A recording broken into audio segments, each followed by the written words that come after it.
Hello, hello, hello, everybody. Welcome to another amazing, wonderful, fantastic webinar. I just want to let you know that we are live with our Pass Buddy system. This is the dashboard right up here, what you would see whenever you have any type of questions, concerns, burning desires, sign up for a membership. Head on over to passbuddy.com. And remember, whether you're watching live or on recording, please do hit that like button. It really does help us out over here at the Pass Buddy team because it's a situation where it will help us, move up in the rankings and get more exposure. And also, too, I want to mention one last thing with Pass Buddy and everything that we're doing. I don't know if you know this, but we've been going live on TikTok with questions every single day. We're doing a lot of math questions over on TikTok. So if you haven't checked it out yet, head on over to TikTok and just type in Pass Buddy. You'll see the little doggy little logo there with the graduation cap on. So go to Pass Buddy, type it all one word on TikTok, and you'll be able to find some of the things that we've been posting every day. So without further ado, let's jump into practice. A transfer of title, shall we? So let's take a look at this first question. This first question says a declaration made in the presence of an authorized official by someone stating that she is the person and is acting under no pressure and free will is a deposition, a testimony, an acknowledgement, or an affidavit. What say you? What say you in the chat if you're here with me live? If you're here with me live, why don't you type it into the chat? Also, too, what else I'm going to tell you is you can. So, if you sign up for the free membership, you could still sign up for tutoring. You could sign up for one of our cram courses. That's open to everybody. So, a lot of you are sitting here going, because there is a price to pay for the questions and things of that nature, just like we do with all the other exam prep software. However, what happens with us is we do allow you to get tutoring, get sign up for crash courses without having to pay for the premium membership. So that's something that is totally separate from that. So you can sign up. So even if you're with you're using another exam prep software, or it's something that you're like, you know what, my school provided me with enough, or you have enough materials as it is based on what you've gotten through classes, you could still sign up for tutoring, and we'd be able to help you out and get you to where you need to be if there's some things that you need some fine tuning on. So this one is going to be, hey, an acknowledgement. So here's what it is. You ready? So let's talk about the acknowledgement, right? And an affidavit, right? Because I saw some people tossing up between the two different ones, right? So the affidavit is the statement that you would be making, okay? Um, the acknowledgement is saying, "Hey, I'm Stu, and I'm making that affidavit, right? I'm making that affidavit in with the no pressure, under my own free will, and I am who I say I am." So the acknowledgement, right?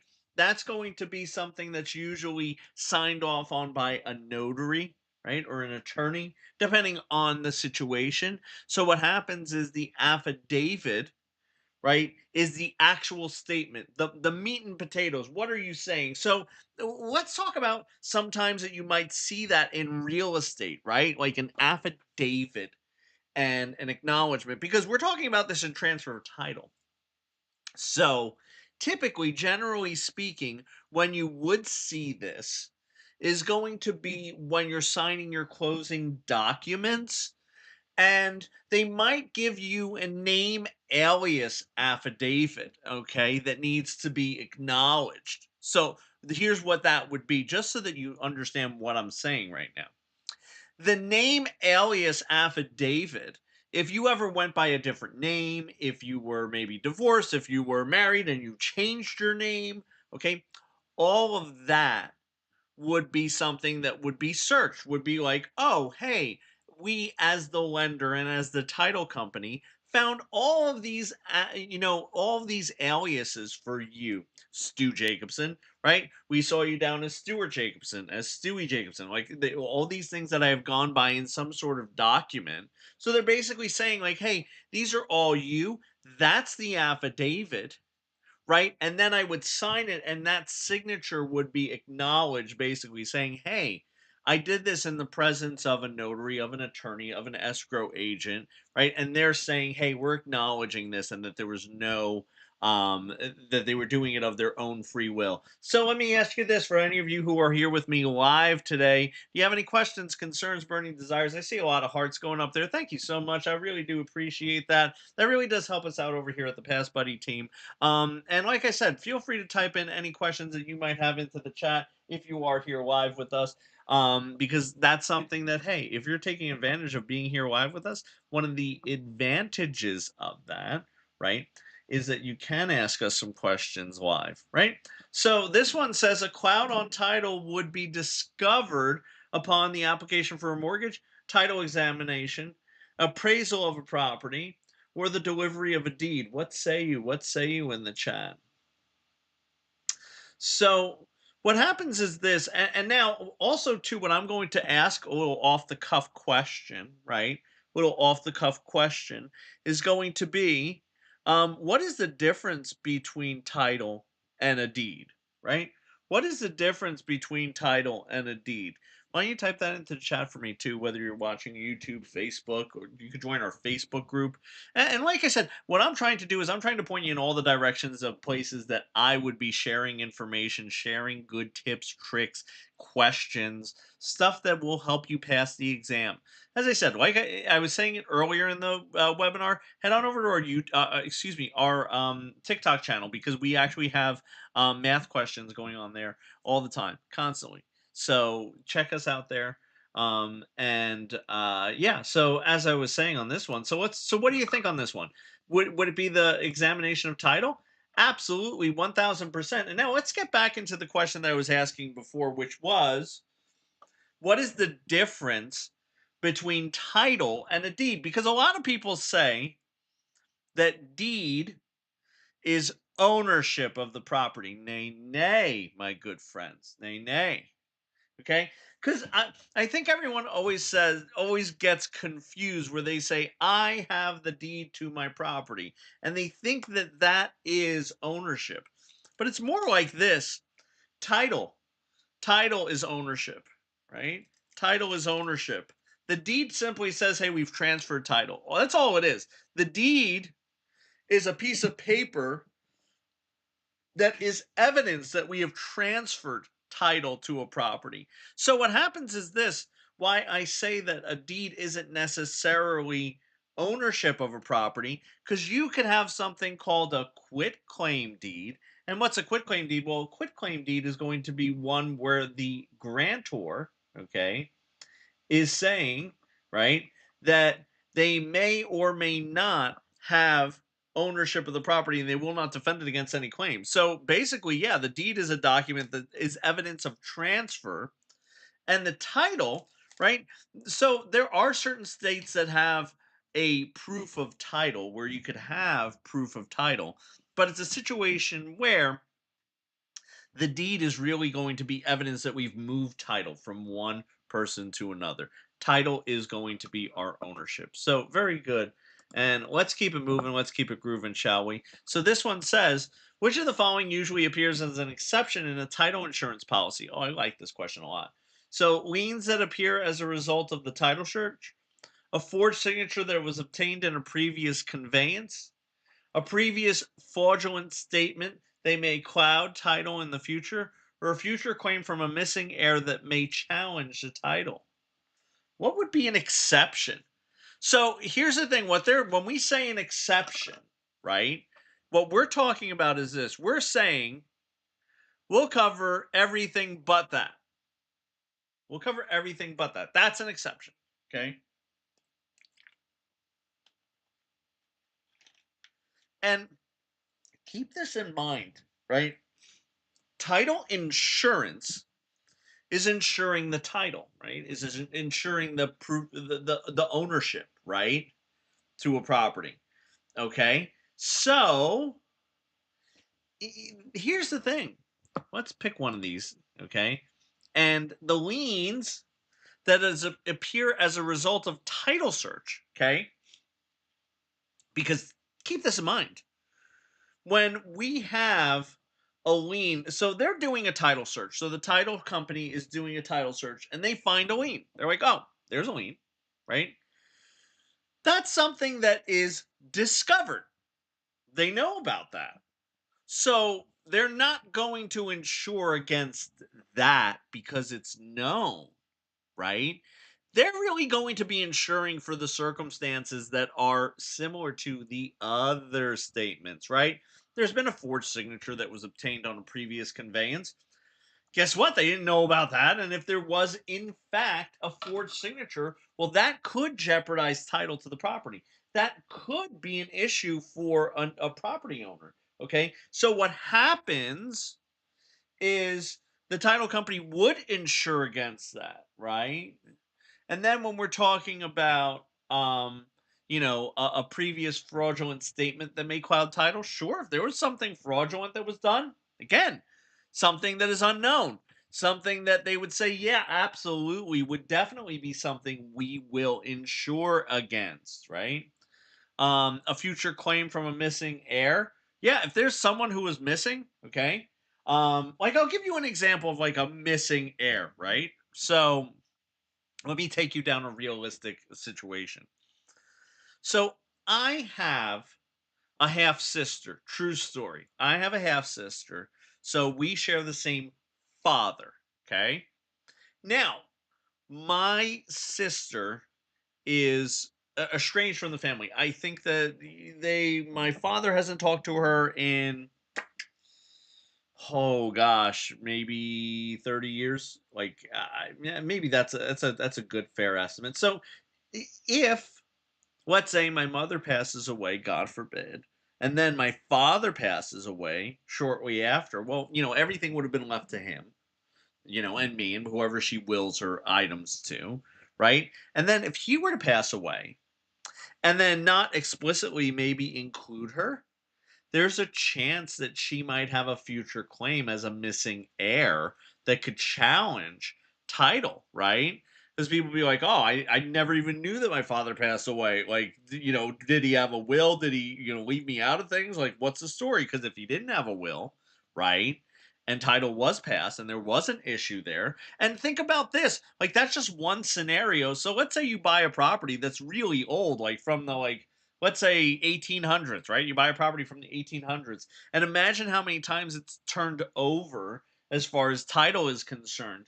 There could be something way back in the day that you don't even realize that the title company doesn't even has no clue about, like something like that. So I hope that story kind of helped you out and kind of made you go, "Oh, wow, there are certain things that I guess I could see being like that," right? So that's the situation there. So, any questions, concerns, burning desires on any of that? If not, we'll go ahead and take a look at the next one. And the next one's kind of similar, right? So, let's look at this question. It says a title insurance policy would protect against all the following except, so this is another one where we're doing this: unpaid second mortgage recorded before the closing date, property tax lien, unpaid water bill that became a lien on the property before the closing, a slip and fall liability that was that the seller was fighting before the closing. Okay, so something similar happened to you. Yeah, it's not as uncommon as you would think, right? Do you care to share in the chat what it was? Kind of curious. Kind of curious because someone said, so Queen Nia said A, I think, on this one. Let's see. I think we can see if it's A. So here's the thing, okay? Situation is this, okay?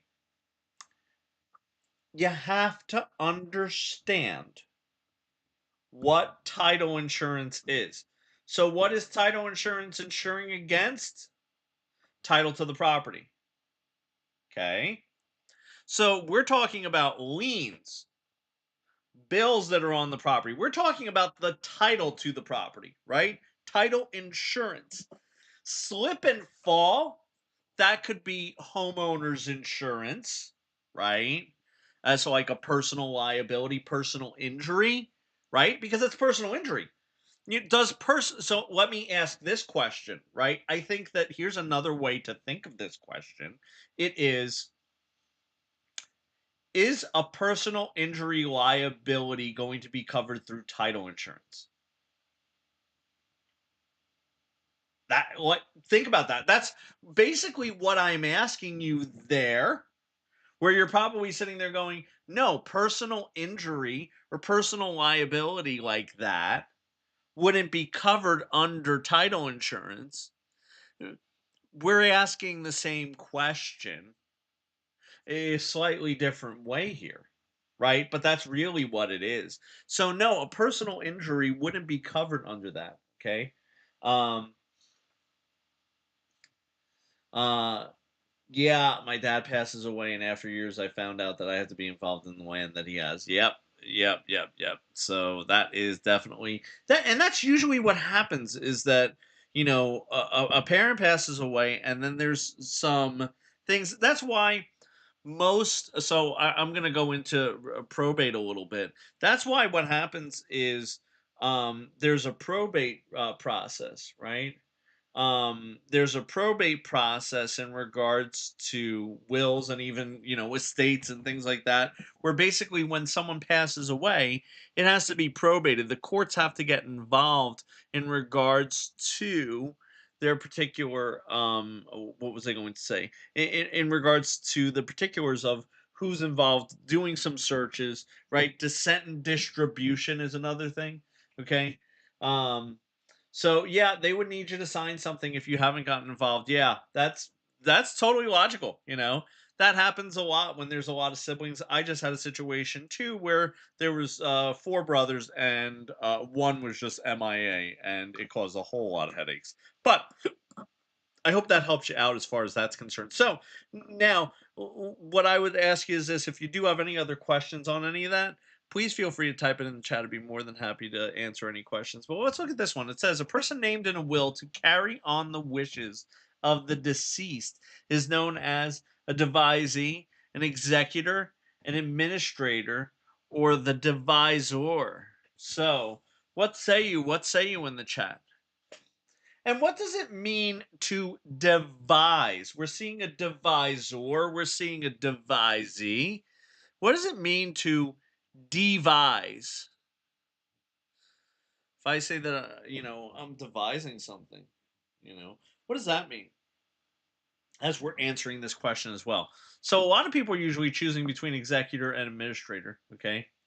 Um, I may go to Puerto Rico to sign with my first commission. Boom. That's definitely a way to do it. It's funny. I have family in San Juan. Not a lot of people know that because I have my father's name. Um, my mother's side of the family kind of goes a little under the radar.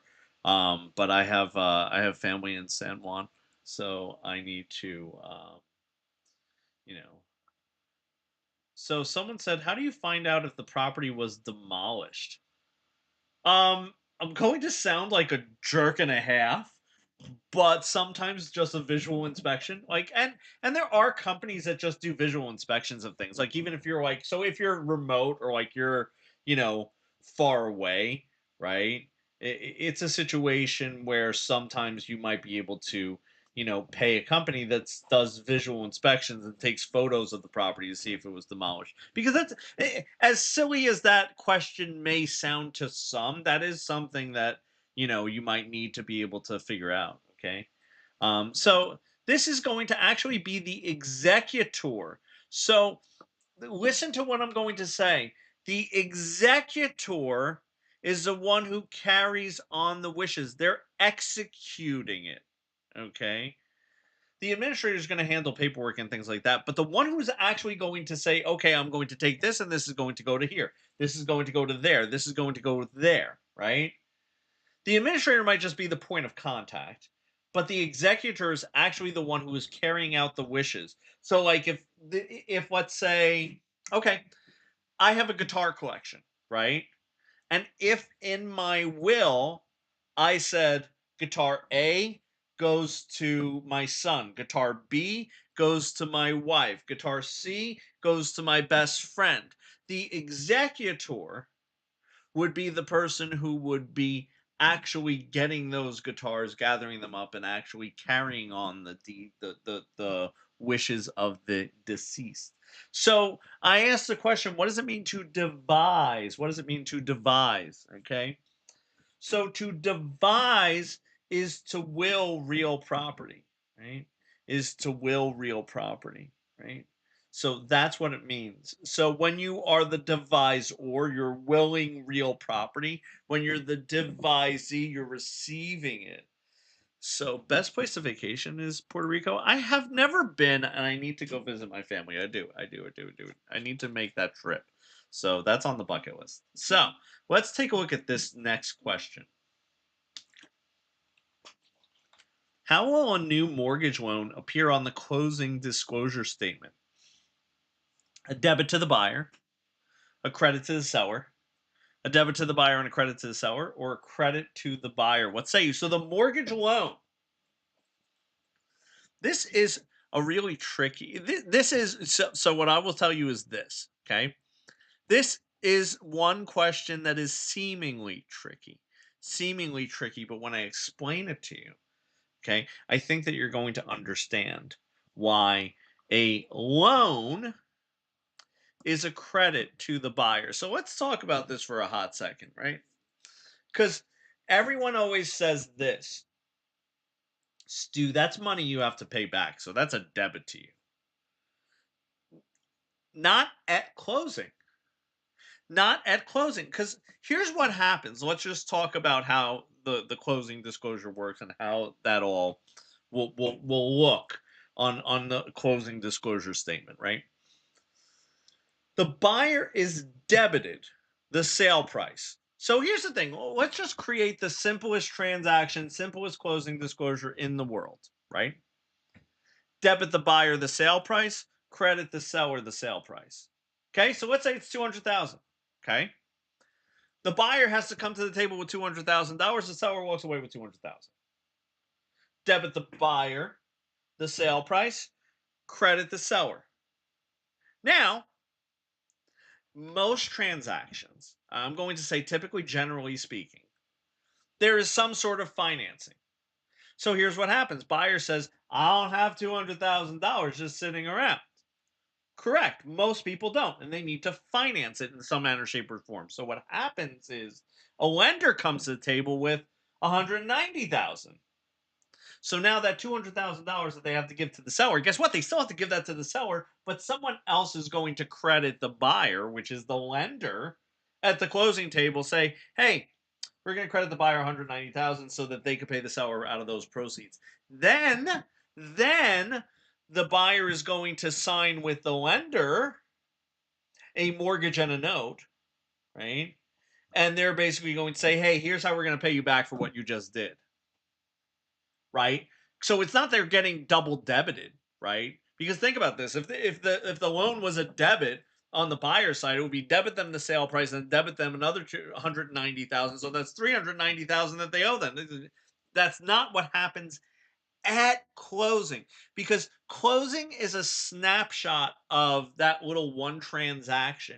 It's basically like an itemized receipt for buying a hot dog, right? But instead it's a house, right? So it's that itemized receipt for buying the house. And then there are things that happen on the back end, like honoring the loan, right? So like what happens is this. What happens is, you know, it would be like, so like if I took houses out of this, right? If I took houses out of this, let's say I wanted to go and buy a really expensive guitar, and my buddy's with me, right? And I go, I don't have the $2,000, and he goes, you know what?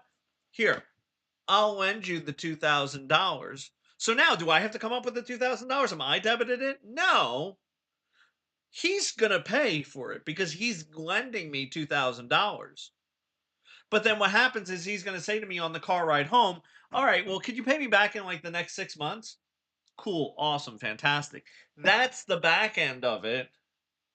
But we're talking about the front end, how the mechanics of it work, right? How the mechanics of it work is that he just took the $2,000 out of his pocket and put it there. That is exactly like what a lender's doing. They're crediting the buyer. They're saying, "Oh, you have a $200,000 bill? Not a problem. We'll take care of 190,000 of it." That's it.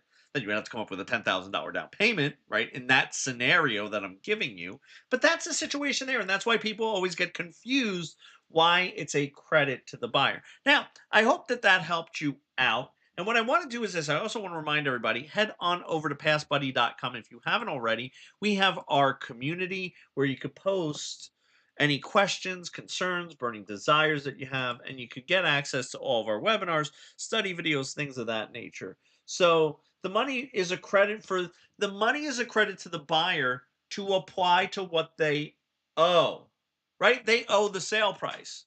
So they're applying it to the sale price, right? That's the transaction.